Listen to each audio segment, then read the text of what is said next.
हाँ, जितनों ने मांगा राम जी ने सबको सब कुछ दिया, तो फिर आपको क्यों ना दें।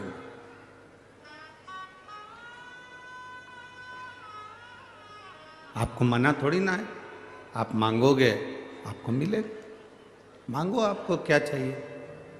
शुद्ध कीर्ति ने कहा कि मैं जो मांगूंगी वो दे दोगे, पहले विचार कर लो भैया राम। भैया राम, आप पहले विचार करो, जो मांगूंगी वो देना पड़ेगा। हाँ, मांगो।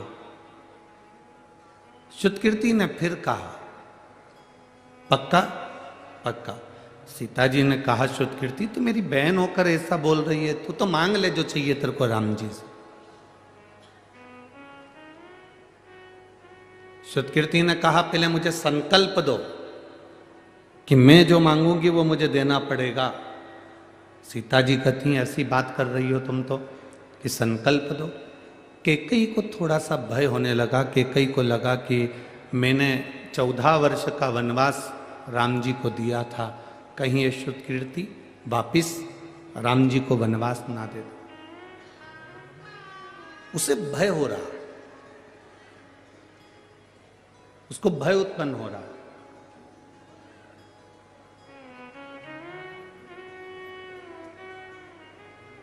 मांगो। भैया राम ने कहा शुद्ध कीर्ति मैं वचन देता हूं तेरे को। शुद्ध कीर्ति मेरा वचन है तेरे को, मैं तुझे वचन देता हूं कि जो तू मांगेगी मैं तुझे दे दूंगा। मांग ले, तुझे क्या चाहिए। शुद्ध कीर्ति कहती है भैया राम से, शुद्ध कीर्ति कह रही है राम जी से कि भैया मुझे केवल आपने जो वन में कपड़े पहने थे, वल्कल वस्त्र, वो वन के कपड़े मुझे दे दीजिए। राम जी ने पूछा तू उस वल्कल वस्त्र का, उस वन के कपड़ों का, उस वनवासी वस्त्र का करेगी क्या। शुद्ध कीर्ति कहती है जो राम अवध के राजा बनने वाले थे, समय के चक्र ने घुमाकर उनको 14 वर्ष के लिए वन भेज दिया है। घड़ी बांधना अपने हाथ में है, पर घड़ी का समय अपने हाथ में नहीं है। अच्छा और बुरा समय उस काल अधिपति महाकाल के हाथ में। ये अपने हाथ में नहीं है, ये अपने हाथ के अंतर्गत नहीं है।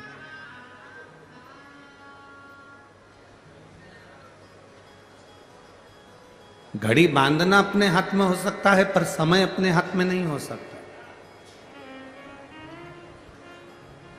घड़ी देखना अपने हाथ में है, पर समय देखना अपने हाथ में नहीं हो सकता।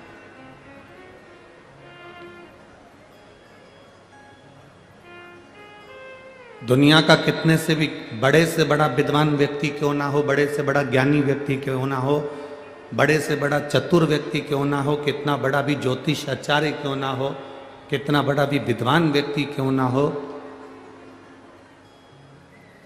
कितना बड़ा भी विद्वान क्यों ना हो, वो घड़ी देख सकता है, पत्रिका देख सकता है, नक्षत्र देख सकता है, पल देख सकता है, फेस रीडिंग कर सकता है, हस्त रीडिंग कर सकता है, वो सारी रीडिंग कर सकता है, पर वो आने वाले समय की गणना नहीं कर सकता कि आने वाला समय कैसा होगा। किसको मालूम है, किसको पता है।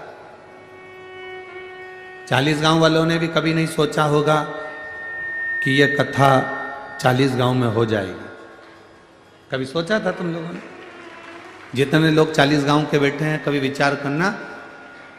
टीवी पर सुन रहे थे कि बॉम्बे में कथा है, रोज प्रचार हो रहा था कि मुंबई में कथा है, हर पल सोशल मीडिया पर चल रहा था कि बॉम्बे में कथा है, लिस्ट में चल रहा था कि बॉम्बे में कथा है। पर कब कथा उधर से पलट कर इधर आ गई, इस समय चक्र को जानना सबसे कठिन काम है। लिखा कुछ भी हो, कुछ भी हो। शुद्ध कीर्ति जी कह रही हैं कि भैया बस मेरी एक अभिलाषा है, एक मन की तमन्ना है कि आप जो वल्कल वस्त्र पहने थे, आपने जो वल्कल वस्त्र धारण करे थे, आपने जो वस्त्र पहने थे, वो वस्त्र आप मुझे दे दीजिए, क्योंकि समय का कोई भरोसा नहीं, समय का कोई ठिकाना नहीं है, समय का कोई भरोसा नहीं है कि कब अच्छे जीवन को चलते चलते व्यक्ति की जिंदगी में कब दुख आ जाए, कब तकलीफ आ जाए, इसका कोई ठिकाना नहीं।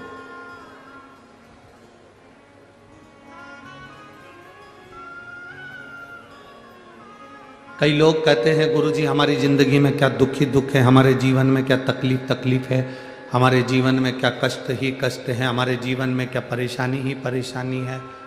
हम उनसे कहते हैं तुम्हारे साथ रहने वाले लोग बदल जाते हैं,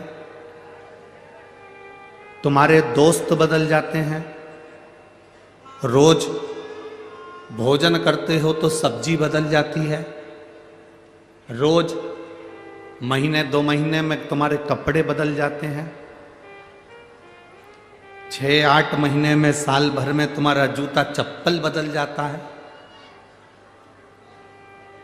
2-3 दिन में तुम्हारा फैशन बदल जाता है। बोलो सही है कि गलत है? जब कपड़े बदल सकते हैं, दोस्त बदल सकते हैं, हमारा फैशन बदल सकता है, हमारे चप्पल जूते बदल सकते हैं, पादुका बदल सकती है, तो इतना विश्वास मानकर चलना कि तुम्हारी जिंदगी में अगर दुख का समय चल रहा है तो वो भी एक दिन बदलेगा जरूर और सुख का समय आएगा जरूर।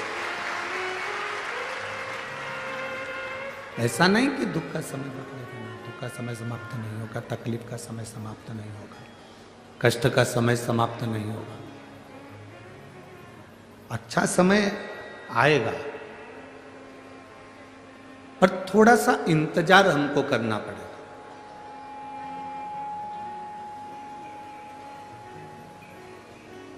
पांच 500 वर्ष लगे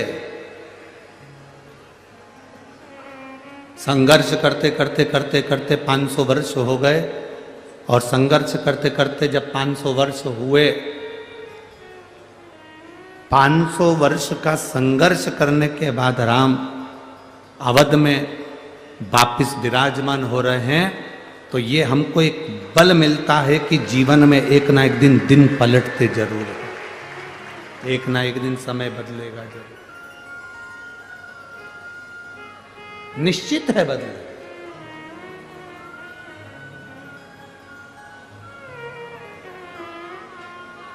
और शंभु शरणे मांगो घड़ी रे दुख काटो, दया करीने दर्शन आपो।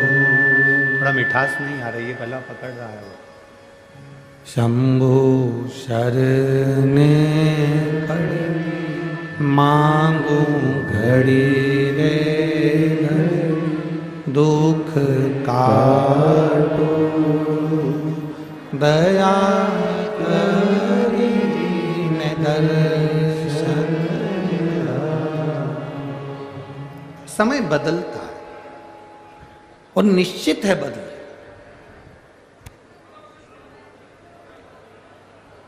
लोग कहते हैं गुरुजी शिव महापुराण क्या करती है? शिव महापुराण का कार्य क्या है? आप लोग लाखों की संख्या में पहुंचे हो,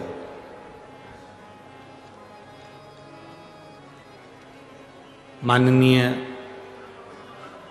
सांसद महोदय जी ने, श्री उन्मेष जी पाटिल जी,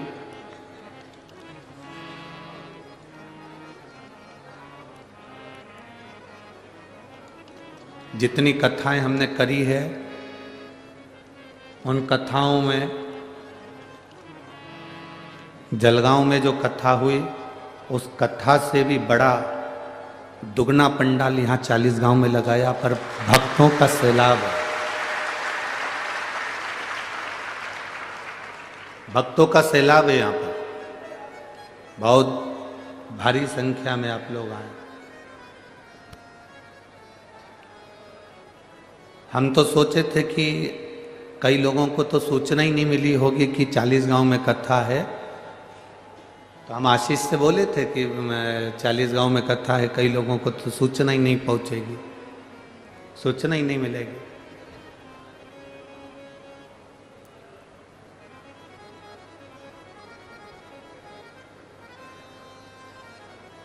तब आशीष बोला था, गुरुजी ये महाराष्ट्र है,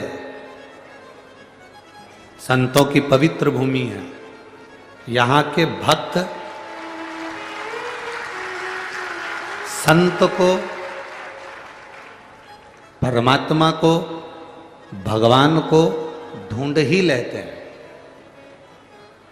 पूरे भारत में जितने ज्योतिर्लिंग कहीं पर नहीं है, उतने ज्योतिर्लिंग महाराष्ट्र की पवित्र भूमि पर है।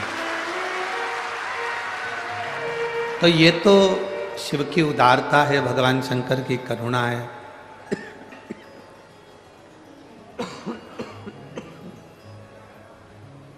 ये तो भगवान शिव की कृपा है, करुणा है, उनकी उदारता है, उनकी दया है, जो 5 दिन के अंदर इतनी व्यवस्था यहां करी गई और आप लोग भी इतनी संख्या में पहुंचे। क्या देती है शिवपुराण? आप लोग सुनकर चले जाएंगे। 5 दिन का किसी ने पूरा डेरा लगाया है। कई लोग ऐसे हैं जो 5 दिन यहीं पर रहेंगे, बिछाएंगे, सोएंगे, जो भोजन मिलेगा वो खाएंगे, कोई अभिलाषा नहीं।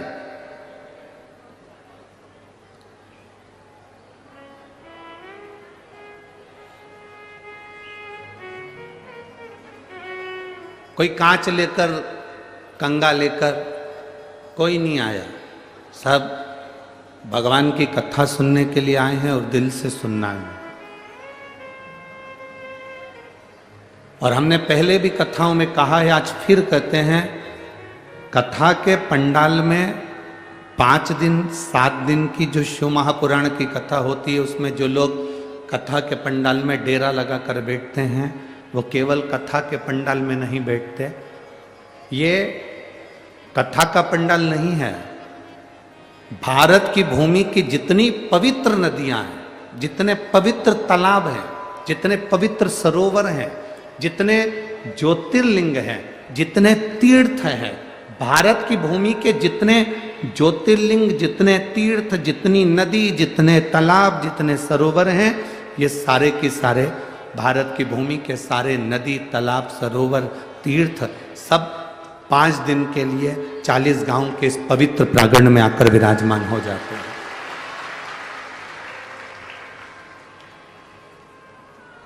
आप केवल जाने के बाद ये मत कहा करो कि हम कथा सुनने गए थे। ना ना ना ना, आपको ये कहना है कि हम सारे तीर्थ यात्रा करने के लिए गए थे। पवित्र भूमि पर बैठकर हम तीर्थ यात्रा कर, और तेरी कृपा बिना न हिले एक भी अणु, लेते हैं श्वास तेरी कृपा से। हम पहुंचे हैं उस परमात्मा की कथा, भगवान की विरल भक्ति की कथा।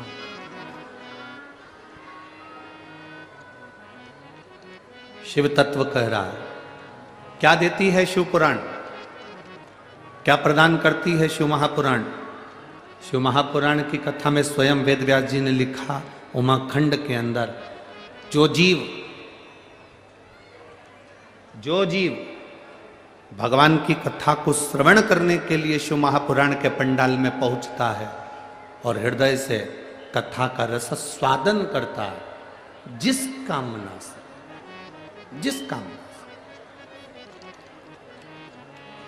जिस कामना से वो बैठता है और दिल से कथा श्रवण करता करता भगवान से प्रार्थना करता है, वो कामना उसकी शिव पूर्ण करते ही हैं, देरी नहीं लगाते, निश्चितता। अब आप लोग किस कामना से बैठे हैं? कोई पानी का पाउच लेकर आ गया, उसकी कामना से? अरे बोलो तो जम के। कोई पानी की बोतल लेकर आ गया, उसकी कामना से? ₹2 के पानी के पाउच के लिए, ₹5 की बोतल के लिए, एक बिस्कुट के पैकेट के लिए आप भगवान से क्या कामना कर रहे हैं कि हमको ये व्यक्ति वो देगा? ना, हम तो पानी बांटने वालों से भी निवेदन करेंगे कि जो धूप में बैठे हुए हैं, छांव में नहीं बैठ पाए, जगह जिनको नहीं मिल पाई, आप उनके पास जाकर पानी का पाउच दीजिए, आप उनको पानी की बोतल दीजिए। जो धूप में बैठे हैं, जिनको छाए नहीं मिल पा रही हो इतनी भीड़ में, आप उनके पास पहुंचिए। और हमने पहले भी कथाओं में कहा है, अपने साथ में लेकर चलने वाली सामग्री में 2 बोतल पानी, बोलते कि नहीं बोलते? जम के बोलो जरा। 2 पानी की बोतल, एक बिछाने का दरी, एक जम के बोलो जरा छाता, कि मान लो कहीं टेंट लगा नहीं मिले और धूप बहुत तेज है, तो अपने छाते में अपन किसी को ये 15 बाई 15 का टेंट लगाकर 200-500 रुपए की हम पंडाल लगाकर किसी को कथा नहीं सुना सकते, तो कम से कम अपने छाते में 2 लोगों को बिठाकर कथा सुना सकते हैं। हम बड़ा भंडारा नहीं कर सकते, तो अपने पानी की बोतल में से थोड़ा सा पानी किसी को पिला सकते हैं। अपनी व्यवस्था खुद लेकर चलो। हम थोड़ी सी आस किसी से ना लगाएं, क्योंकि हम भगवान शिव की कथा सुनने बैठे, हम उससे आस लगाकर बैठे। हम जितनी देर कथा में बैठे उतनी देर हमें उस परमात्मा से आस लगाकर बैठना। शिव महापुराण की कथा तो यहां तक कहती है कि मंदिर में भी जाओ, शंकर के मंदिर में भी दर्शन करने जाओ भगवान शिव के, और तुम्हारे पास में पर्स नहीं है, तुम्हारी जेब में पैसा नहीं है, तो पड़ोसन से मांग कर चढ़ाना मत। आरती में भी 1 रुपया पड़ोसन से मांग कर मत चढ़ाओ। भगवान के सामने भी 5 रुपया 10 रुपया पड़ोसन से मांग कर मत चढ़ाओ। भगवान को बड़ा बुरा लगता है जैसे सास तुम्हारे साथ में है और तुम पड़ोस की काकी से कहो काकी मुझे 200 रुपये दे दो, और सास से नहीं मांगो तो सास को बुरा लगता है। उसी तरह भगवान के मंदिर में, भगवान के सामने तुम पड़ोसन से मांग कर आरती में पैसा चढ़ाओ या भगवान के सामने पैसा चढ़ाओ, भगवान ये नहीं चाहता। भगवान कहता है तेरा पिता मंदिर के अंदर बैठा है, तू एक बार मुझसे कहता तो मैं तुझे देता, तू मुझसे तो बोलता, तू मुझसे कह नहीं रहा, कोई आस मुझसे लगाई नहीं। तू बोल बम का नारा है सारी समस्या का हल, तुम मुझसे तो आस लगा। हम दुनिया से आस लगा कर बैठे, और जिस दिन हमने परमात्मा से आस लगाई उस दिन हमारी जिंदगी की सार्थकता सिद्ध हो। सिद्ध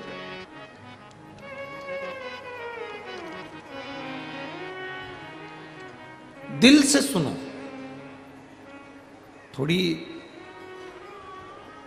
फाइल मोटी होगी, कष्ट ज्यादा होंगे, तकलीफें होंगी, थोड़ा समय लग सकता है कष्ट को मिटाने में, पर अगर आपने 1 लोटा जल देवाधिदेव महादेव को चढ़ाना प्रारंभ करा है तो वो जल खाली नहीं जा सकता,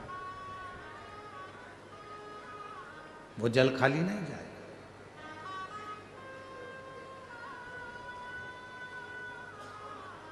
थोड़ा तकलीफ आ सकती है,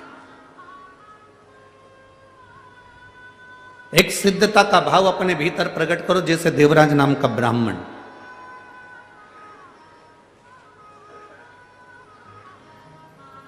चोर है, धन नहीं है, पैसा नहीं है, चोरी का धन लेकर आया है और वो धन लेकर शिव जी के मंदिर में पहुंच जाता।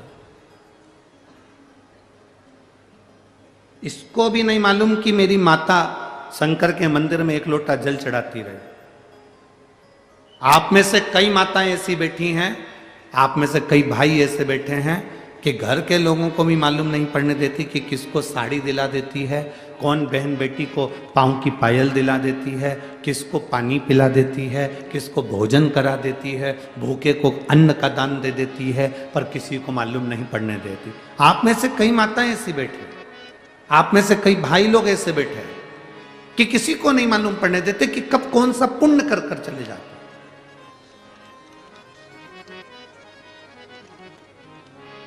अपने हाथों से अपन सत्कर्म करते थे। कौन देख रहा है? हमें उससे मतलब नहीं। कौन हमको देखा उससे मतलब नहीं, कौन ने हमको पूछा उससे हमें मतलब नहीं, कौन हमको चाहा उससे हमें मतलब नहीं। हमें तो ये मतलब होना चाहिए कि हमें किसी भूखे को भोजन करा दिया, प्यासे को पानी पिला दिया। मूल वही है। देवराज को नहीं मालूम था कि मेरी माता शिव जी को एक लोटा जल चढ़ाती है। शायद आप लोगों को भी नहीं मालूम होगा कि शंकर जी पर एक लोटा जल चढ़ाने का फल क्या है। लोग कहते हैं 16 श्राद्ध में, श्राद्ध पक्ष में हम गया जी जाते हैं और भगवान शंकर, हम गया जी में जाकर तर्पण करते हैं, हम गया जी में जाकर पिंडदान करते हैं, हम नासिक में जाकर तिलांजलि देते हैं, तर्पण करते हैं, पिंड देते हैं, हम सरयू जी के तट पर जाकर माता सरयू को पिंड देते हैं, तर्पण करते हैं, हम गंगा जी पर जाकर जल छोड़ते हैं, तर्पण करते हैं, पिंड देते हैं। शिव महापुराण की कथा विद्येश्वर संहिता के अंतर्गत लिखा गया, जब हम एक लोटा जल भगवान देवाधिदेव महादेव को समर्पित करते हैं तो आपने 16 श्राद्ध में अपने पूर्वजों को जल दिया कि नहीं दिया, आपने अपने पितरों को जल दिया कि नहीं दिया, आपने अपने पूर्वजों को पिंडदान किया कि नहीं किया, आपने अपने पूर्वजों को, अपने पितरों को कुछ दिया कि नहीं दिया। 16 श्राद्ध में, श्राद्ध पक्ष में, किसी के मरने के बाद, किसी के जाने के बाद तुमने किसी भूखे को भोजन कराया कि नहीं कराया, पता नहीं। पर इतना शिव महापुराण की कथा कहती है, जब हम एक लोटा जल अपने घर से पानी का भर कर जाते हैं, शंकर जी को समर्पित करते हैं, शिवलिंग पर एक लोटा जल जब हम चढ़ाते हैं, उस समय पर हम अपने पूर्वजों को, अपने पितरों को जल प्रदान कर देते हैं, क्योंकि शंकर पर चढ़े हुए जल का एक अंश हमारे पितरों को, हमारे पूर्वजों को भी मिलता है, जिससे हमारे पितर हमें आशीर्वाद देते हैं और हमारी जिंदगी की एक राह अपने आप प्रशस्त होती है, एक राह प्रशस्त हो जाती है।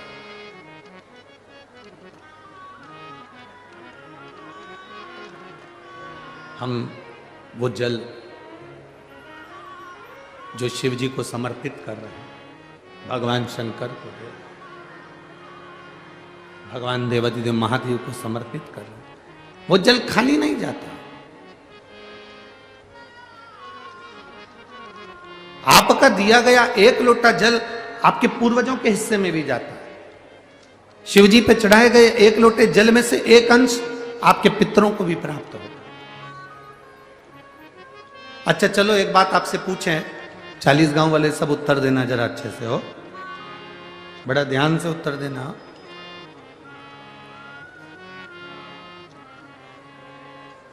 बहुत सावधानी से।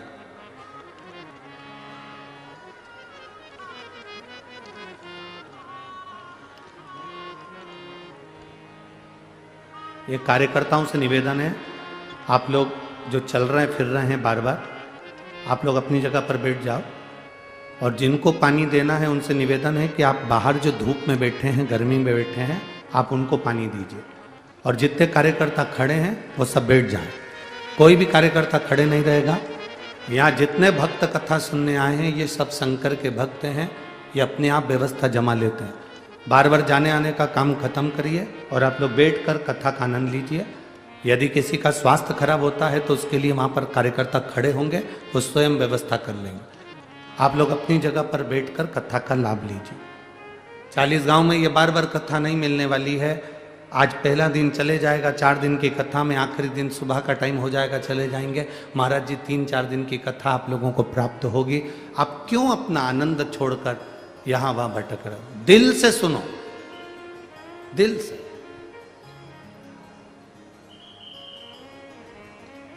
और हम आपसे भी कहते हैं, आपको कार्यकर्ता की जरूरत है कि महादेव की जरूरत है? जम के तो बोलो जरा, बस। तो फिर बड़े प्रेम से, आनंद से बैठकर कथा सुनो। एक प्रश्न आपके भीतर, शिव महापुराण की कथा कहती है, विद्येश्वर संहिता कहती है कि एक लोटा जल जब हम महादेव को चढ़ाते हैं, शिव जी को समर्पित करते हैं, तो उसमें से एक अंश पितरों के पास चले गया, एक अंश पूर्वजों के पास चले गया, एक अंश वास्तुशास्त्र के, वास्तु के देवता के पास चले गया, एक अंश नारायण के पास चले गया, एक अंश ब्रह्मा जी के पास चले गया, एक अंश इंद्र के पास चले गया।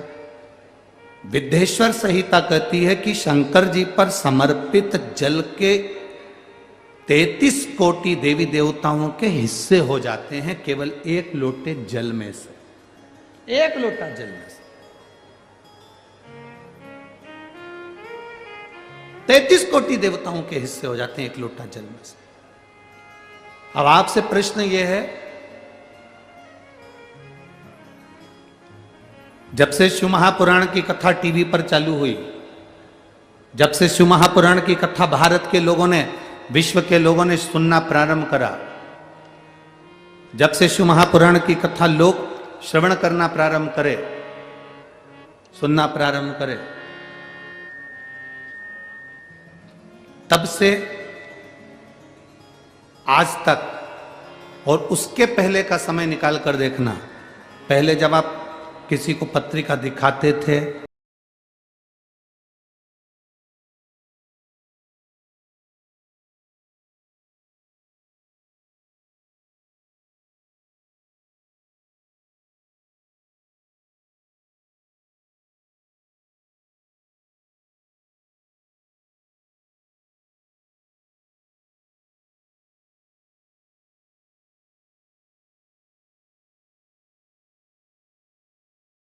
के बाद तुमने बहुत कम मात्रा में सुना होगा कि कोई कहता होगा कि पितृदोष है, कि वास्तु दोष है, कि काल सर्प दोष है, क्योंकि सारी समस्या का हल एक लोटा जल। जब हम शिव जी को जल चढ़ाते हैं तो हमारा पितृदोष, हमारा वास्तु दोष, हमारा काल सर्प दोष, ये सब अपने आप धीरे धीरे धीरे धीरे समाप्त हो जाता है, अपने आप।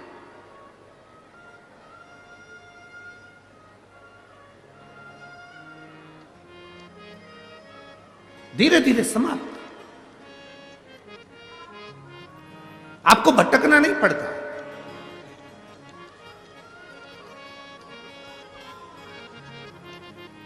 एक पत्र है, देखिए।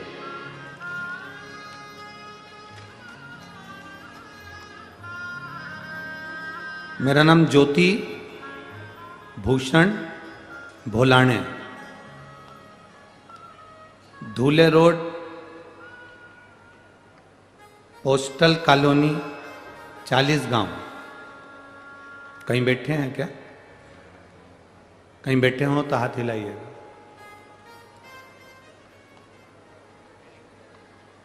बच्चा आया है साथ में? बाबू आया है साथ में? नहीं, ले आओ इसको, ले आओ।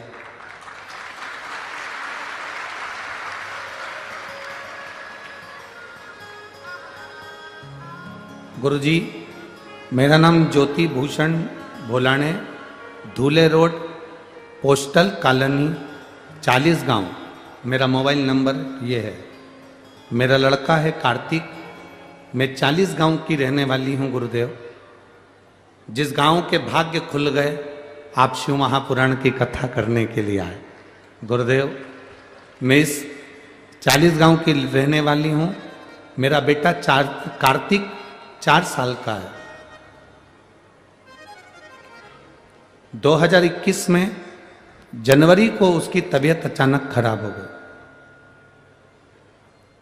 और तबीयत खराब हो गई। हम उसे छत्रपति संभाजी नगर के हॉस्पिटल में लेकर गए। डॉक्टर ने उसका बोन मैरो किया, और बोन मैरो कर तब मालूम पड़ा कि उसको ब्लड कैंसर हो गया है।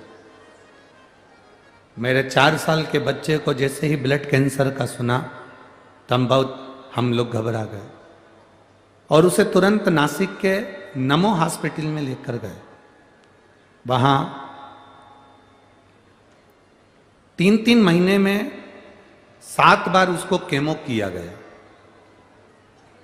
साथ में आयुर्वेदिक दवा भी देते रहे, लेकिन उससे भी कोई आराम नहीं मिला। आप लोग पत्र को एलईडी पर, आस्था चैनल पर, या फेसबुक, यूट्यूब पर हमारे साथ में पढ़ सकते हैं। जितने भी लोग यहाँ पर पंडाल में बैठे हैं, आपकी एलईडी पर भी ये पत्र चल रहा होगा, आप उस पत्र को पढ़ सकते हैं। मेरा नाम ज्योति भूषण भोलके, धूले रोड, पोस्टर कॉलोनी, 40 गांव। मेरा मोबाइल नंबर ये है। मेरा लड़का कार्तिक 4 साल का है। मेरा मार्च कुबेरेश्वर धाम जाना है, पर तू मुझे इन 15 दिन में 10 दिन में मेरी व्यवस्था तुझे करना पड़ेगी। मेरी झोली भर दे, मैं पहुंच जाऊंगी। पहले विनय करो, प्रार्थना करो, बोलो, तब सुने, तब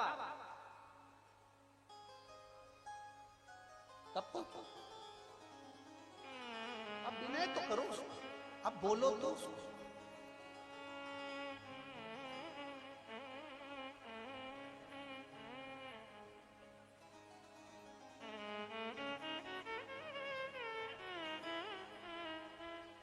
प्रतिदिन एक हम जो प्रार्थना करते हैं तुम भी करा करो।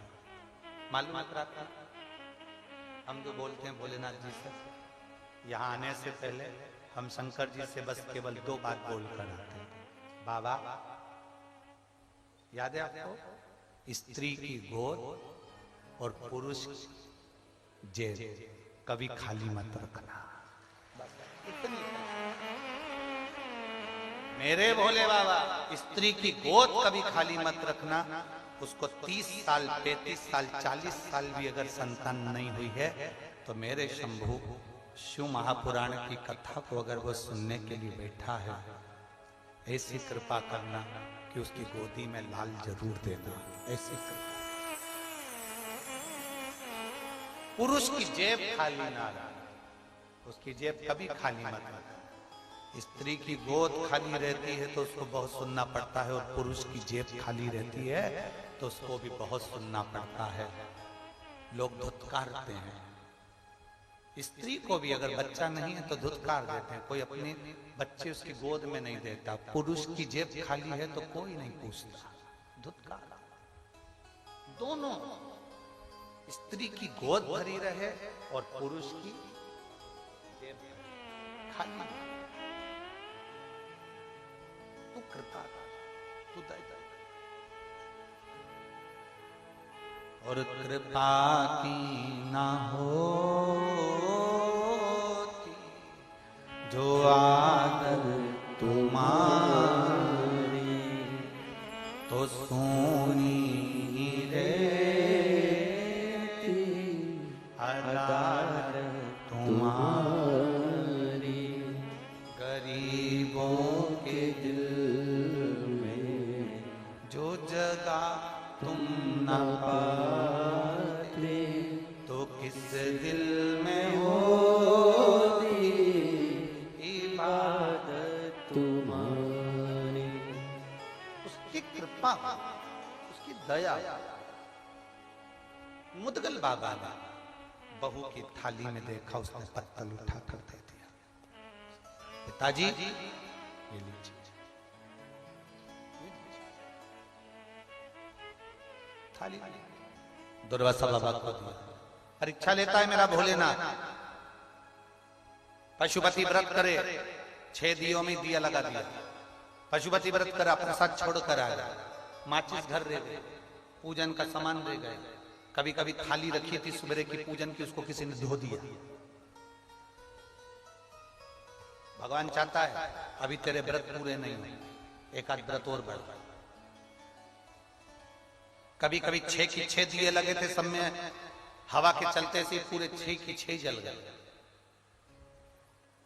बाबा चाहता है अभी तेरा व्रत पूर्ण नहीं हो, और करे तो।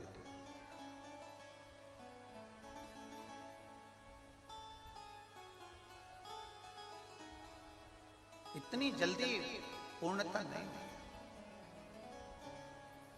अब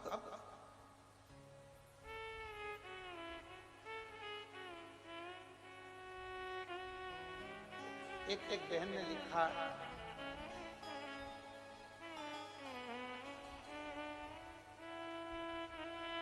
मेरा नाम मीनाक्षी सोनी है, हम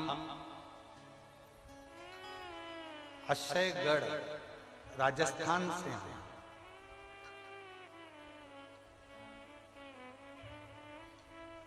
हम भटिंडा आए थे और वहां पर भी पहुंचे थे।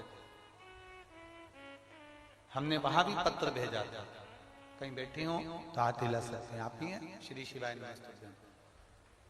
बच्चा आया है के साथ में, लिया लिया।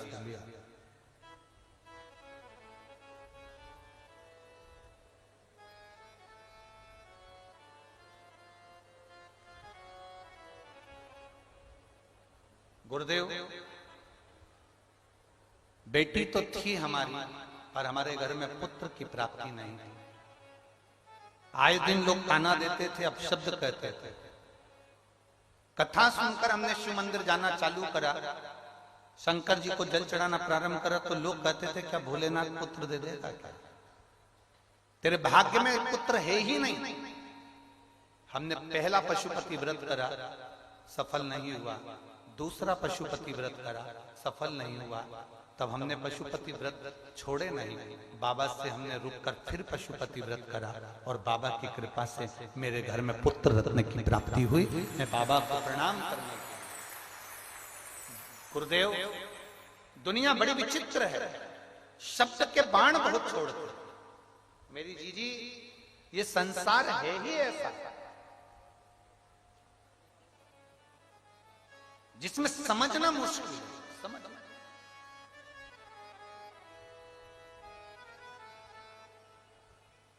अभी कहा था, घोड़े को जो कोड़े पड़ रहे हैं उसके जीतने के लिए, घोड़े को जो पिन चुभोया जा रहा है वो उसको जीतने के लिए। और आपके ऊपर अगर कोई अपशब्द कह रहा है, कई लोग कहेंगे शंकर जी को जल चढ़ाने से क्या होता है, बेलपत्री खाने से क्या होता है, शिव जी की आराधना करने से क्या होता है। एक पत्र और है, देखिए।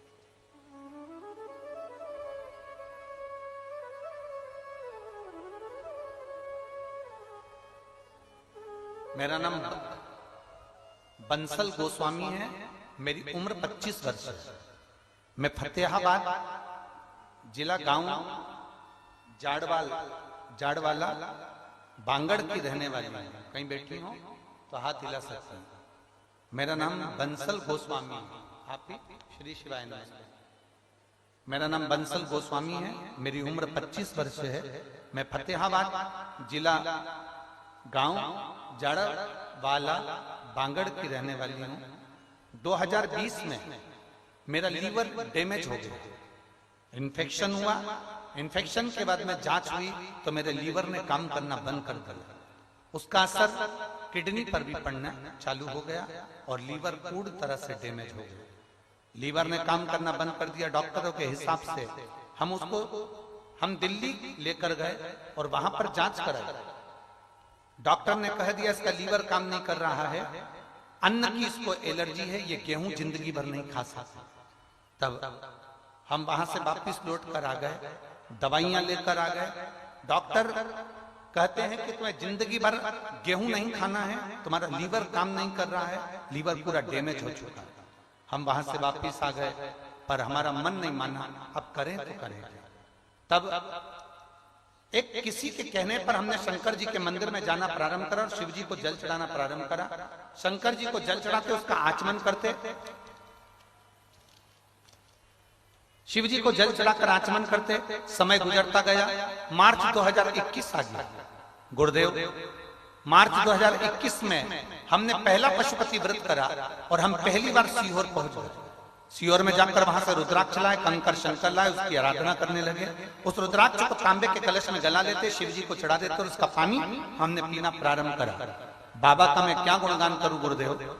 जुलाई का महीना आ गया, हम मार्च में गए थे और जुलाई के महीने में हमने फिर चेकअप करवाया उसी जगह पर, उसी दिल्ली के हॉस्पिटल में, और डॉक्टर भी आश्चर्य में पड़ गया कि आपका लीवर और किडनी दोनों काम करना प्रारंभ कर दिए हैं। ये शिव तत्व, आइए बेलपत्र, ये शिव तत्व है। शंकर गुरुदेव, मेरा मोबाइल नंबर ये है। मेरे शिव की बड़ी कृपा है, हम तो हार चुके थे पर देवाधिदेव महादेव ने हमको बचा लिया। शिव तत्व है, शंभु ओघड़ी है।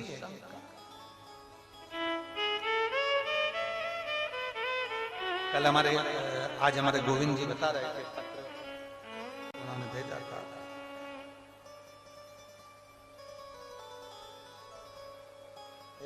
गोविंद जी बता रहे थे, कोई उनके बीआई जी आए थे, उनके समधी, तो श्री शिवाय इनके परिचित कोई बेंगलोर में है, शायद उन्हें पैरालिसिस था, पैरालिसिस का उसमें अटैक था, बहुत दिन से परेशान थे।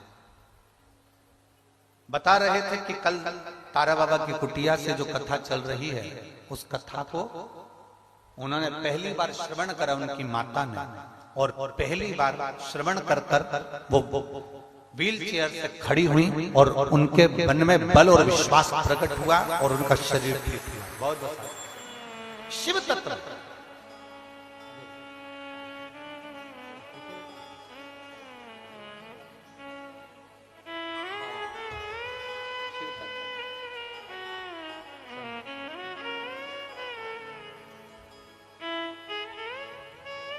दिल से अगर श्रवण कर रहे हो, दिल से अगर मांगा है तो उसमें दिल से,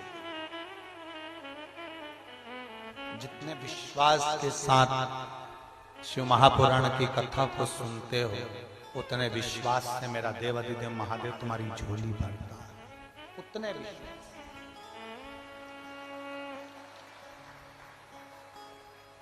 बस पहचान लो, थोड़ा परीक्षा लेगा।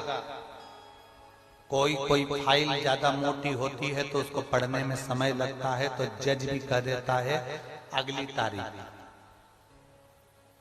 जज फाइल नहीं पढ़ पाया तो अगली तारीख पर दे देता है, फिर नहीं पढ़ पाया तो अगली तारीख दे देता है, फिर नहीं पढ़ पाया तो अगली तारीख दे देता है। जज भी तारीखों को आगे बढ़ा देता है जब तक फाइल पढ़ लेता है। पढ़ने के बाद जज भी निर्णय दे देता है। उसी तरह मेरा भोलेनाथ है, तुम्हारी दुख की फाइल पढ़ते पढ़ते एक दिन निर्णय जरूर देगा। विश्वास है, भरोसा।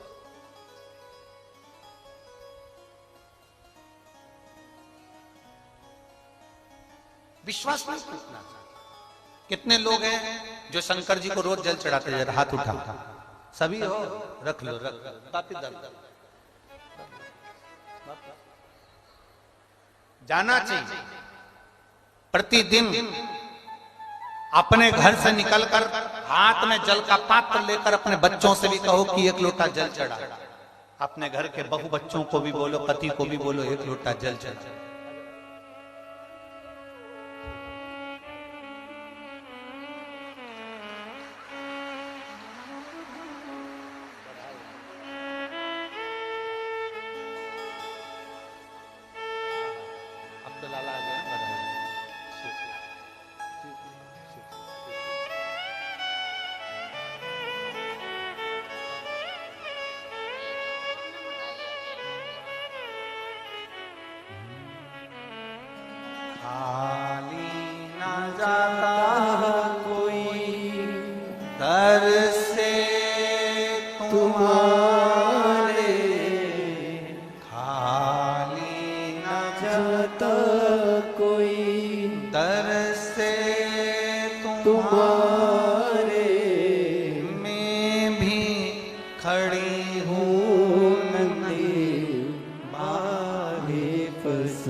परीक्षा बहुत लेता है मेरा भोलेनाथ, बहुत परीक्षा, बहुत परीक्षा। पर तुम्हें कुछ बनाने के लिए, तुम्हें आगे लाने के लिए, तुम्हें जिताने के लिए परीक्षा की घड़ी में से पास करेगा जरूर, ये निश्चित है। पत्तल दे दी दुर्वासा बाबा को, ये मेरी बहू का आखिरी में ये सत्तू बचा है, आखिरी है, सत्तू दे दे, ये आखिरी है। दुर्वासा ऋषि ने खा लिया।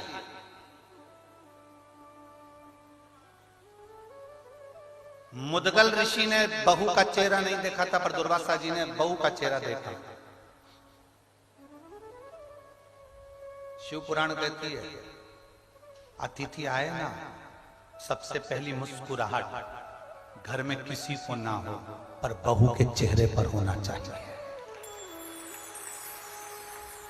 और बहुत दूर की बात है सियोर वाले महाराज, बहुत दूर की बात।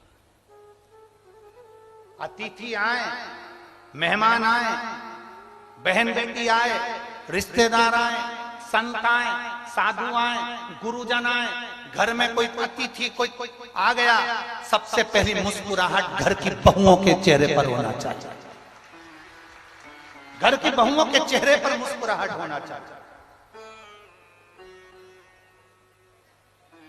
चेहरा मुस्कुराना चाहिए। आज हमारे घर में अतिथि आया, आज हमारे घर में कोई आया, मुस्कुराई, प्रसन्न। पर दिक्कत है, सबके चेहरे पर मुस्कुराहट हो सकती है। नी बोलूं तो अच्छा, मेरा पाला तुमसे ही पड़ना है।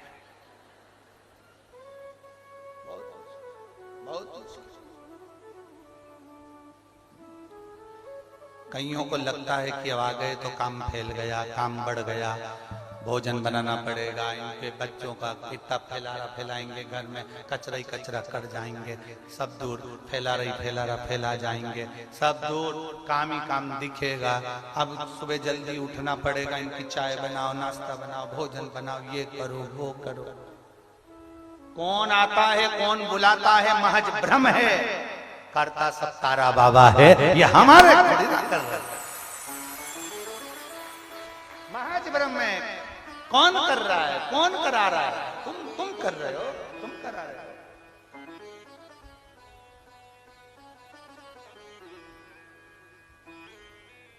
भ्रम है, भ्रम।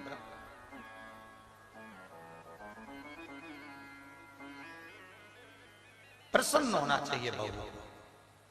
चेहरा मुदगल ऋषि ने नहीं देखा, चेहरा दुर्वासा जी ने देखा। तो चेहरा देखकर दुर्वासा ऋषि ने वर दे दिया। केवल चेहरा देखा बहू पर वर दे दिया। पत्नी के चेहरा देखकर वर नहीं दिया, मुदगल ऋषि का चेहरा देखकर दुर्वासा जी ने वर नहीं दिया, बेटे का चेहरा देखकर वर नहीं दिया, बहू का चेहरा देखकर वर दिया। और अतिथि के आने पर, मेहमान के आने पर, मौसी काका बुआ फूफा के आने पर, ननंद के आने पर, नंदोई के आने पर, रिश्तेदारों के आने पर, जब बहू के चेहरे पर प्रसन्नता होती है, तब देवता भी फूल बरसाकर वर देकर जाते हैं कि तूने सम्मान किया। बहू के चेहरे पर प्रसन्नता होना चाहिए। भाई तो मिलेगा ही, सास तो मिलेगी, ससुर तो मिलेगा ही, पर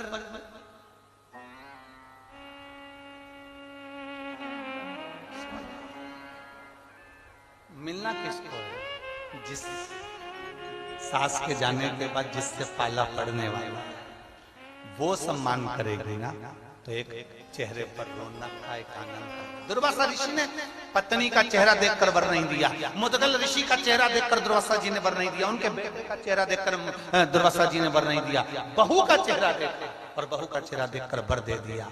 ए बेटा, मैं तुझे वर देता हूं, जब तक पृथ्वी पर तुम रहना चाहो तब तक रहना, तुम्हें जितनी संपदा चाहिए सब मिलेगी, और आखिरी में तुम शंकर भगवान के कैलाश में निवास करोगे। ये मेरा वर है,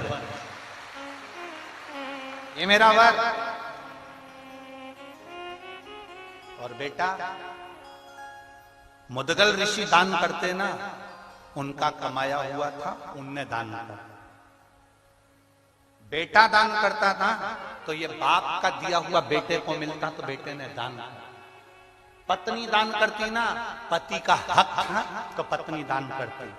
पर बेटा, तेरी तो शादी हुई है, तू बहू बनकर आई है, अभी इसमें तेरा कोई हक नहीं, फिर भी तूने अपना हक किसी को दिया है तो वो खाली नहीं जा सकता, उसका वर तुझे देता, उसका वर तुझे देता। आशीर्वाद देकर दुर्वासा ऋषि चले गए। कुरुक्षेत्र का मैदान था।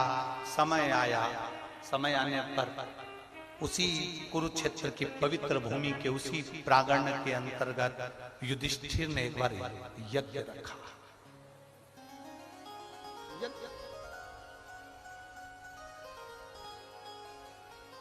एक नेवला, एक नेवला अपने जंगल में से निकल कर आया, दुर्वासा ऋषि की कुटिया में चले गया। दुर्वासा ऋषि की कुटिया में जहां गए थे वहां पर जो दुर्वासा जी ने सत्तू खाया था, बहू ने जो सत्तू दिया था, उस सत्तू को उठाने में और खाने में 2-4 कण जो नीचे गिर गए थे, उस कण को उस नेवले ने खा लिया। खाते से ही उसका आधा शरीर सोने का हो गया। नेवले के समझ में नहीं आया कि मेरा शरीर आधा सोने का कैसे। किसी ऋषि के पास में नेवला पहुंच गया और ऋषिवर के पास में जाकर नेवले ने प्रार्थना करी, मेरा आधा शरीर मुदगल ऋषि के घर में पड़े हुए सत्तू के 2 कण खाए थे और मेरा शरीर आधा सोने का हो गया। समझ में नहीं आ रहा, मेरा पूरा शरीर सोने का होना था, ये शरीर क्यों रह गया? तो ऋषि ने कहा, तुमने मुदगल ऋषि के यहां से जो दान किया गया था वो दान इतना पवित्र था, उस पवित्र दान का अन्न तुमने पाया था, इसलिए तुम्हारा शरीर सोने का हो गया। अगर 2-4 कण और खाते तो तुम्हें उस पुण्य के कारण तुम्हारा पूरा शरीर सोने का हो जाता। अब मेरा आधा शरीर सोने का कब बनेगा? तो कोई पुण्यवान व्यक्ति अपने पुण्य दे रहा होगा तो सोने का हो जाएगा। युधिष्ठिर के यहाँ यज्ञ चल रहा था, नेवला वहां पहुंच गया। नेवले ने सोचा यहाँ यज्ञ हो रहा है, मैं लोट लगा लेता हूँ। लोट लगाया पर सोने का नहीं। युधिष्ठिर के यहाँ गया, उसने जो भोजन बनाया था उसको नेवले ने खाया पर सोने का नहीं। आखिरी में नेवला बहुत ठाके लगाकर हंस दिया मनुष्य की भाषा में। युधिष्ठिर को बुरा लग गया। युधिष्ठिर ने कहा, नेवले हमारे घर में आकर यज्ञ में लोट लगाकर हमारा खाकर तू हमारे ऊपर हंस रहा है, कारण क्या? नेवले ने कहा, तुम इतनी डोंडी पीट पीट कर कह रहे हो मैंने यज्ञ कराया, मैंने यज्ञ कराया, मैंने यज्ञ कराया, मैंने भंडारा कराया। अरे युधिष्ठिर, ऐसा यज्ञ कभी सफल नहीं हो सकता जिसमें तुमने जोड़ दिया कि मैंने कराया। अगर तुम बोलते कि कृष्ण ने कराया है, भगवान ने कराया है, तो सफलता मिलती, तो सफलता मिलती। गोपाल जी हमको बहुत अच्छा लगा यहाँ। एक चीज अच्छी लगी है गोपाल जी, आप विधायक हो इसलिए हम आपके मुंह पर हम ये बात नहीं कर रहे हैं, इसको सहजता में ना लीजिएगा। हम वैसे भी बोलते ही हम किसी का वर्णन नहीं करते, शिव का वर्णन इतना। पर एक बात अच्छी लगी वो हम कहना चाहेंगे। गोपाल जी, आपके मुख से, गोविंद जी के मुख से, चाहे आपके बच्चों के मुख से, हमें शाम को वो बेटा आपका दर्शन करा रहा था तारा बाबा की कुटिया का, सब दर्शन आपके बच्चों के मुख से और आपके मुख से इस कथा के लिए एक बार भी ये नहीं निकला, भंडारे के लिए कभी ये नहीं निकला कि हम करा रहे हैं या मैं करा रहा हूं। जब भी हमने पूछा तो आपने एक ही शब्द कहा, तारा बाबा करा रहे हैं। ये शब्द बड़ा सुंदर। हम कई जगह कथा करने जाते हैं और उसमें बहुत सारे लोग अपना अपना गुणगान करते हैं और बहुत अब हम क्या बोलें आपको कि कई लोग तो माइक पकड़ पकड़ के बोलते रहते हैं, इन्होंने ऐसा करा, इन्होंने वैसा करा। पर हमने आज 3 दिन हो गया ये माइक पे कोई पकड़ के नहीं बोला कि गोविंद जी ऐसा करे कि गोपाल जी ऐसा करे। जो भी बोला वो एक ही बात बोला कि तारा बाबा ने ऐसा करा है। ये अच्छा है।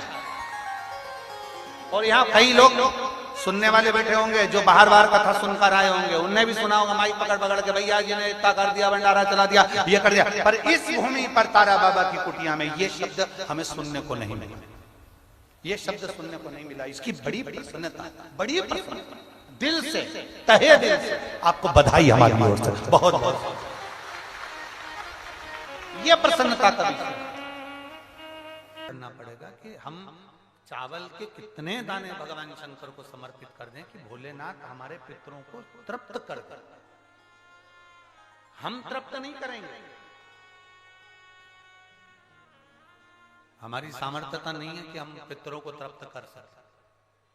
आप में से कोई है जो पितरों को तृप्त कर सकता है? संसार में कोई नहीं जन्मा जो अपने पितरों को, अपने पूर्वजों को तृप्त कर दे।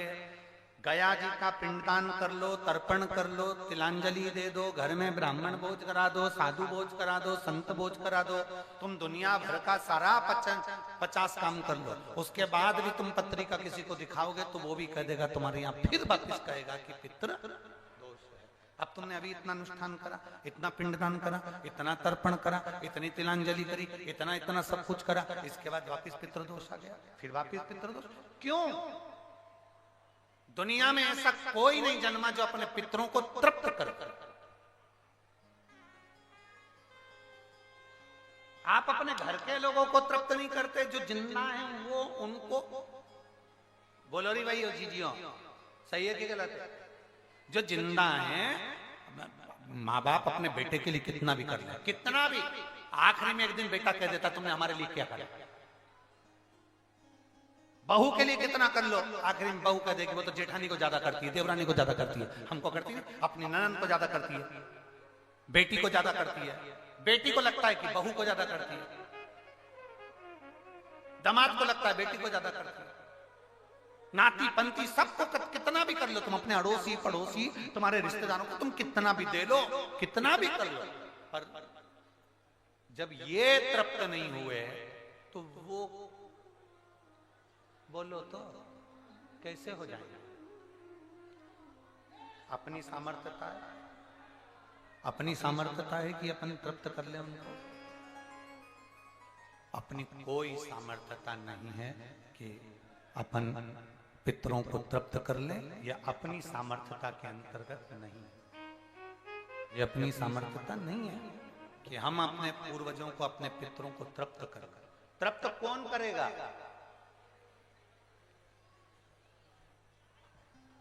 जिनकी शरण में पित्र है। वास्तु के देवता भगवान शंकर, काल सर्प दोष के देवता भगवान शंकर, जितने दोष होते हैं पितृ दोष के देवता भगवान शंकर, तो हम तृप्त नहीं कर सकते। अगर इनको तृप्त करेंगे तो देव अधिदेव महादेव करेंगे। आप 7 चावल के दाने, या तो पीपल, बेलपत्र, प्रेशर गला पकड़ रहा हल्का सा, पीपल, बेलपत्र, आंवला, बटवृक्ष या फिर शिवालय, प्रदोष के दिन 7 चावल के दाने आप इन जगह में से कहीं पर भी अगर आप समर्पित कर देते हैं तो उसके बाद आप जो जिंदगी जी रहे हैं और 3 महीने फिर आप अंदाजा लगा कर देखना कि आपने जो 7 चावल के दाने इन स्थान पर अगर आपने समर्पित करे तो उसका फल पितरों को मिला कि नहीं मिला, और उसका फल हमें प्राप्त हुआ क्या? ये वो स्थान है जहां प्रदोष के दिन 7 अक्षत चावल का दाना भी हमारे पितरों को, पूर्वजों को तृप्त कर देता है। कौन कौन सा स्थान वापिस बोलेंगे सभी लोग? पहला पीपल, दूसरा बेलपत्र, तीसरा आंवला, चौथा बटवृक्ष और 5वां शिवालय, शंकर भगवान का स्थान। अब इसको समझना आपके ऊपर निर्भर है। समर्पित शिव कथा का आपने सुना, सुनने के बाद आपने धारण किया तो उसका फल तुम्हें मिला। धारण करोगे तो फल मिलेगा। एक पत्र है, देखिए,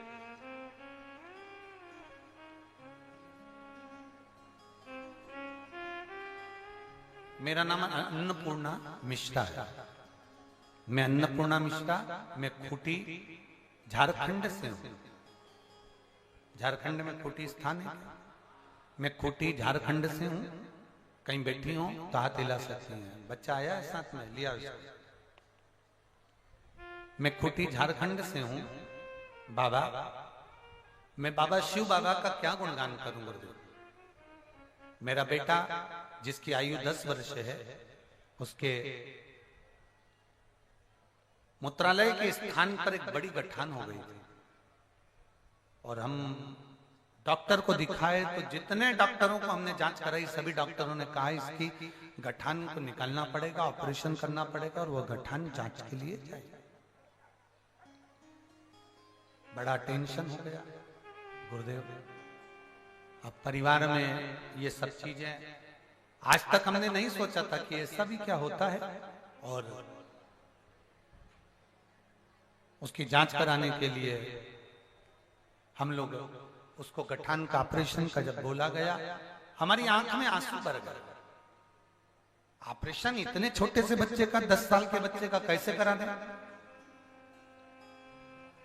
तब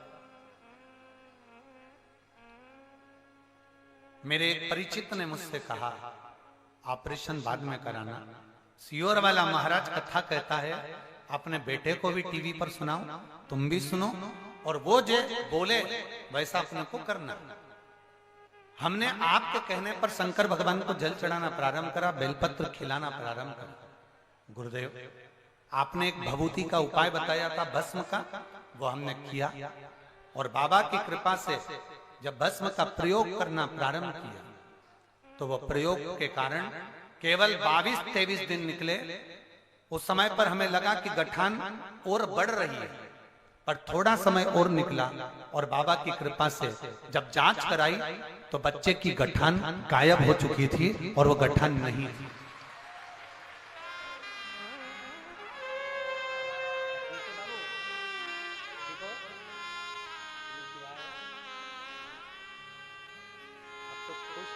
नहीं चाहिए मालूम बाबा के दरबार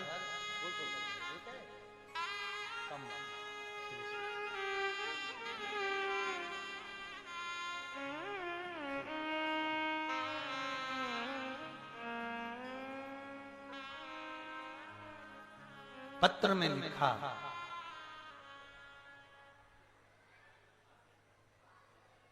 शायद दुनिया में एक डॉक्टर और है गुरुदेव, वो देव अधिदेव महादेव है, वो डॉक्टर है। और लाइन अच्छी लिखी है, तेरे दरबार की बाबा निराली शान देखी, तुझे देते नहीं देखा पर झोली भरी देखी। विश्वास जागृत करिए, भरोसा है तो मेरा महादेव तुम्हारे साथ है, भरोसा नहीं तो मेरा महादेव भी तुम्हारे साथ नहीं। एक पत्र और है देखिए, मेरा नाम शारदा शर्मा है, मैं मुगमा धनबाद से आई हूं। कहीं बैठी है शारदा जी? हाँ, दोनों हाथ हिला दो ऐसे एक बार। मेरा नाम शारदा शर्मा है, वापिस हाथ हिलाओ जी। मैं मुगमा धनबाद से आई हूं बाबा, मेरा मोबाइल नंबर ये है। एक लोटे जल का मैं क्या वर्णन करूं, मेरे बच्चा दानी में 2 गठान हो गई थी बाबा। शारदा शर्मा जी आ जाओ, आप एक बेलपत्र ले जाना, आ जाओ। मेरे बच्चा दानी में 2 गठान हो गई थी गुरुदेव, और वो गठान साधारण नहीं थी। डॉक्टर के हिसाब से वो गठान बहुत बेकार थी, जिस बीमारी का मैं नाम भी नहीं लेना चाहता। एक दिन अपने पति के साथ में अल्ट्रासाउंड कराने के लिए गई और रिपोर्ट में मालूम पड़ा कि वो दोनों गठाने बढ़ रही हैं और बहुत बड़ी गठान। अब करें तो करें क्या? हॉस्पिटल में हम जांच के लिए पहुंचे तो डॉक्टर ने कह दिया इसका ऑपरेशन करना जरूरी है, इसका ऑपरेशन बहुत जरूरी है।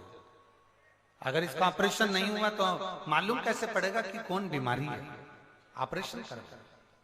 हम ऑपरेशन नहीं करवाए गुरुदेव, हम ऑपरेशन कराने का मन नहीं था, क्योंकि हम कैसे ऑपरेशन कराएं, अवस्था नहीं ऐसी, धन नहीं वैसा कि ऑपरेशन कराया जाए।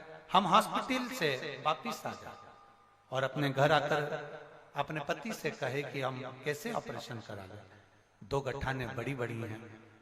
तब मेरे पति मोबाइल चला रहे थे और उस मोबाइल में आपकी कथा की कोई क्लिप किसी ने भेज दी। जब मोबाइल में क्लिप भेजी तब उस क्लिप को हमने सुना तो हमारा मन जागा कि हम भी शिव पुराण की कथा सुने। हमने टीवी खोली, चैनल चेंज करते करते कथा को देखना प्रारंभ करा। उसमें आपने 1 लोटा जल और बेलपत्र का वर्णन किया। हम उसी को औषधि समझकर उस बेलपत्र को खाना प्रारंभ कर दिए और खाना प्रारंभ करा। आज हम बाबा को धन्यवाद देने के लिए आए हैं गुरुदेव कि हमारी दूसरी बार हमने जब जांच कराई तो 1 गठान तो पूरी तरह से गल चुकी थी, पर दूसरी गठान एक काली मिर्च के बराबर, एक गोली के बराबर थोड़ी सी रह गई है। बाबा, डॉक्टर बोल रहा है कि आश्चर्य की बात है कि इतनी बड़ी गठान गल ही नहीं सकती, ये कैसे गल गई? ये बाबा की ही कुछ कृपा है। और बाबा एक नीचे लाइन लिखी है, अच्छी है, भोले बाबा दया करना, मैं तेरे भरोसे, मेरे बाबा दया करना, मैं तेरे भरोसे, ना घर के भरोसे हूँ, ना परिवार के भरोसे हूँ, ना घर के भरोसे हूँ, ना परिवार के भरोसे हूँ, मेरे बाबा दया करना, मैं तेरे भरोसे हूँ, भोले बाबा दया करना, मैं तेरे भरोसे। मेरा नाम शारदा शर्मा है, मैं मुगमा धनवास से आई हूँ। मेरा मोबाइल नंबर है। शारदा जी पधारिए। शिव तत्व है, अवघड़ी शंभु दया सागर है, शंभु कृपा सागर है। 1 चावल का दाना, 1 लोटा जल, 1 बेलपत्र। एक सत्य बात कहे ना तो दुनिया के लोगों को बड़ा आश्चर्य होता है कि महाराज हम बेवकूफ बनाता रहता बैठे बैठे। 1 चावल के दाने से, 1 बेलपत्र से, 1 लोटे जल से क्या दुनिया के दुख दूर हो सकते हैं? अरे दुनिया के लोगों ने बहुत दुकानदारियां खुल के रखी थी, सबकी दुकानदारी अब केवल दुनिया जान गई कि 1 लोटा जल सारी समस्या का हल। कोई नहीं भटकता, जब दुख आता है तब महादेव की शरण में जाता है।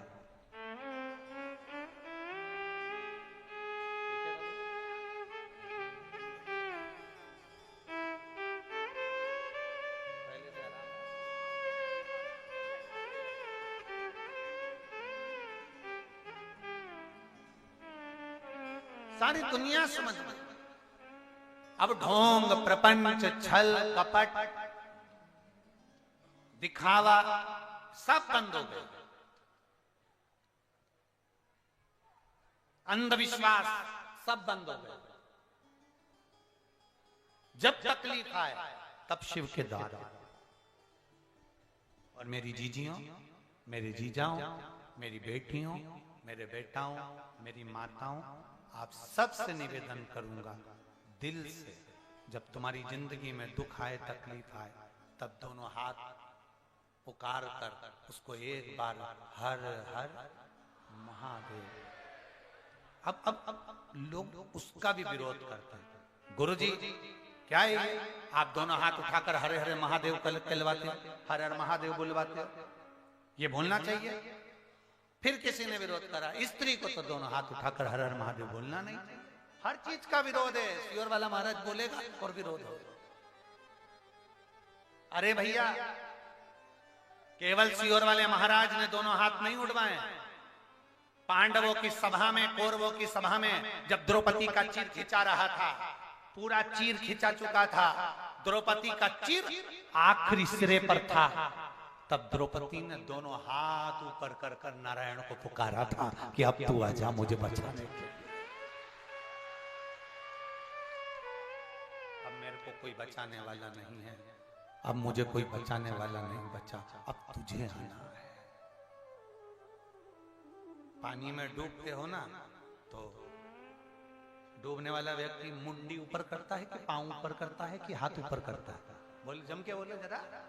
हाथ। हम भी संसार सागर में बहुत दुखी हो गए हैं, डूब गए हैं। लोगों ने हमको बहुत तकलीफ दे दी है भगवान, हम बहुत दुखी होकर संसार सागर में डूब रहे हैं। इसलिए तुझे दोनों हाथ कर कर हार हार महादेव, हम दोनों हाथ कर कर उसको पुकारते हैं कि तू सुन ले हमारा, तू सुन।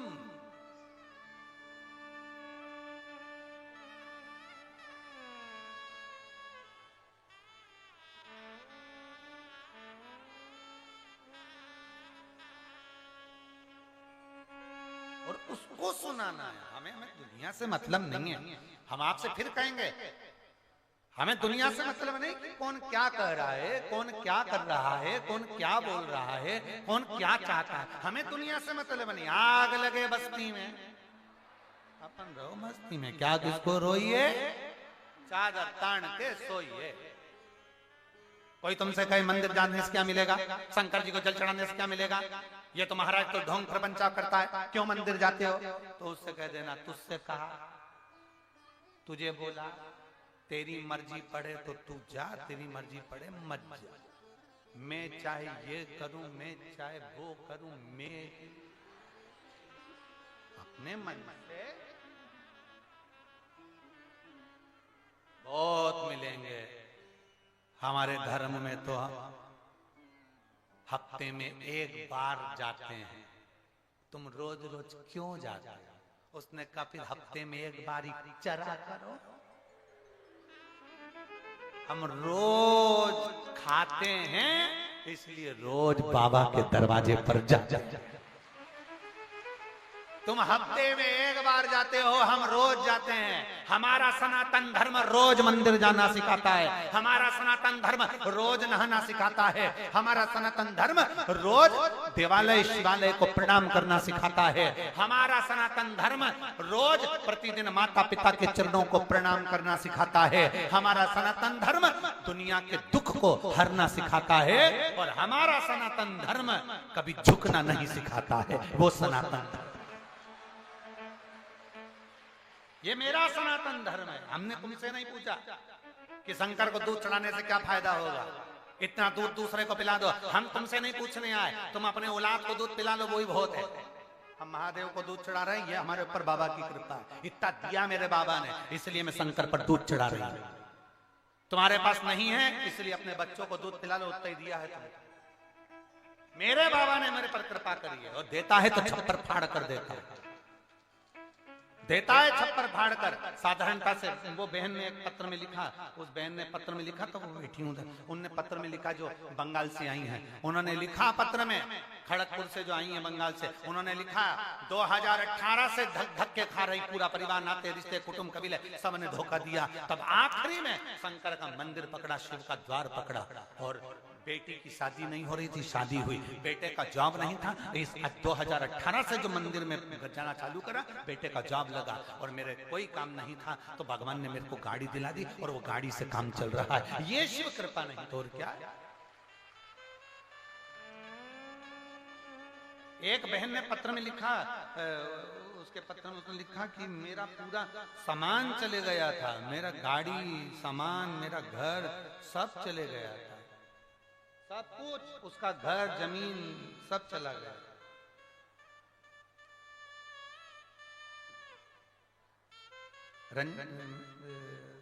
मेरा नाम रीता सिंह है।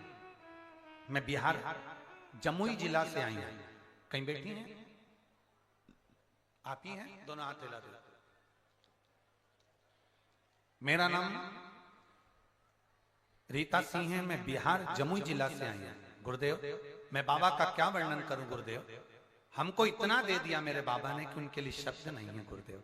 2018 से मेरे घर की हालत बहुत खराब थी। मेरा दुकान, गाड़ी और मेरा मकान सब कुछ चला गया था गुरुदेव। कुछ भी नहीं बचा।